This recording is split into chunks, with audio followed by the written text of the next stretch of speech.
No, tämä tilaisuus itse asiassa sopi meille tosi hyvin meidän omaan projektiin, eli just sopivasti päästiin kuulemaan asioista, mitkä meillä on juuri edessäpäin tulossa, niin se oli hyvää täydentävää tietoa meitä varten. Ollaan otettu käyttöön Quinix ja nyt ollaan sitten päästy jo tekemään suunnittelua jonkin aikaa. Tässä oli erinomainen puheenvuoro Satu Jonesilta, Holiday Clubilta, heidän keskitetystä suunnittelusta ja kiva nähdä, miten samanlaisia asioita siellä pyörii koko ajan kuin itsellä.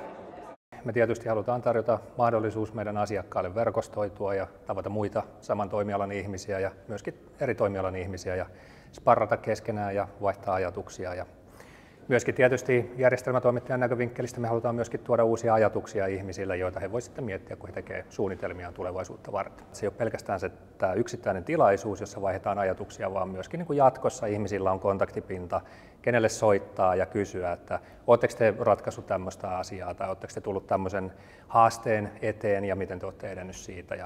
Me ollaan tietysti tyytyväisiä, kun me voidaan sitä fasilitoida ja auttaa ihmisiä eteenpäin.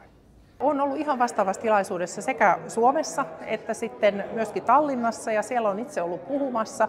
Mun mielestä nämä on ollut kaikki tosi semmoisia välittömiä, helppo lähestyä myöskin toisia toimijoita ja totta kai Quinixin väkeä, että täytyy sanoa, että oikein miellyttävä tilaisuus. Kun on jotakin toisia organisaatioita, jotka mahdollisesti painii samojen haasteiden kanssa, niin se tulee kuitenkin sitä käytännön todellisuutta sitten.